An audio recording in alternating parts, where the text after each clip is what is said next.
আমাদের জীবন হলো একটি যাত্রাপথ, একটি প্রতিযোগিতা। আর এই প্রতিযোগিতায় এগিয়ে থাকার জন্য, জয়লাভ করার জন্য আমরা সবাই কোনো না কোনো সাহায্য খুঁজি। কেউ ঈশ্বরের শরণে যান, কেউ গুরুর কাছে যান, কেউ মাতা পিতার কাছে যান, আবার কেউ যোগ্য বন্ধু নির্বাচন করে নেন।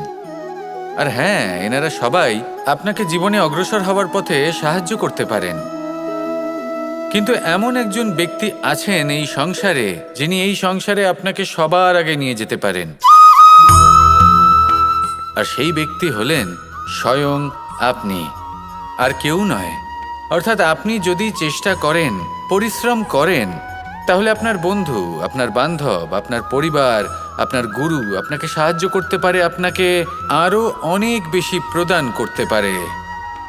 কিন্তু যদি আপনার চেতনাই না থাকে, তাহলে কেউ আপনাকে এগিয়ে নিয়ে যেতে পারবে না। যেমন ছোট্ট একটা বালক যে সবেমাত্র হাঁটতে শিখছে, প্রথমে সে হামাগুড়ি দিয়ে চলতে চেষ্টা করে। তার মাতা পিতা তাকে দেখে খুব আনন্দ পান, তাকে উৎসাহও দেন। সেই ছোট বালক দাঁড়াতে চেষ্টা করে, হাঁটতে চেষ্টা করে, আবার পড়ে যায়, আবার উঠে দাঁড়ায়, আবার চেষ্টা করে, আবার পড়ে যায়।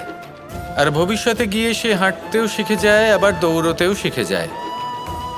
এই সংসারে আপনি যে কর্মই করতে চান না কেন, যে স্বপ্নই আপনি পূর্ণ করতে চান না কেন, সেটা আরম্ভ হবে আপনাকে দিয়ে, আপনার কর্ম দ্বারা।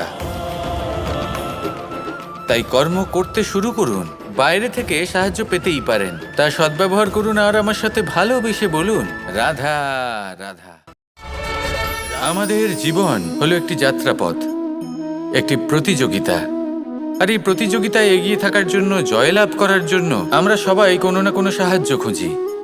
কেউ ঈশ্বরের শরণে যান, কেউ গুরুর কাছে যান, কেউ মাতা পিতার কাছে যান, আবার কেউ যোগ্য বন্ধু নির্বাচন করে নেন। আর হ্যাঁ, এনারা সবাই আপনাকে জীবনে অগ্রসর হওয়ার পথে সাহায্য করতে পারেন। কিন্তু এমন একজন ব্যক্তি আছেন এই সংসারে, যিনি এই সংসারে আপনাকে সবার আগে নিয়ে যেতে পারেন। আর সেই ব্যক্তি হলেন স্বয়ং আপনি, আর কেউ নয়।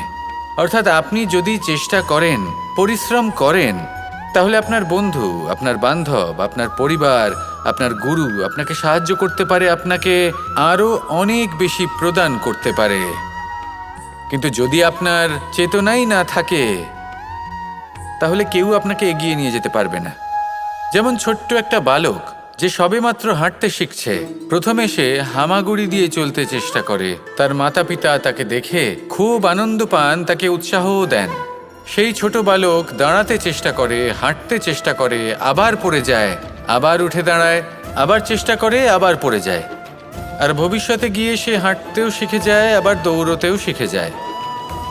এই সংসারে আপনি যে কর্মই করতে চান না কেন, যে স্বপ্নই আপনি পূর্ণ করতে চান না কেন, সেটা আরম্ভ হবে আপনাকে দিয়ে, আপনার কর্ম দ্বারা। তাই কর্ম করতে শুরু করুন। বাইরে থেকে সাহায্য পেতেই পারেন, তা সদ্ব্যবহার করুন আর আমার সাথে ভালোবেসে বলুন, রাধা রাধা।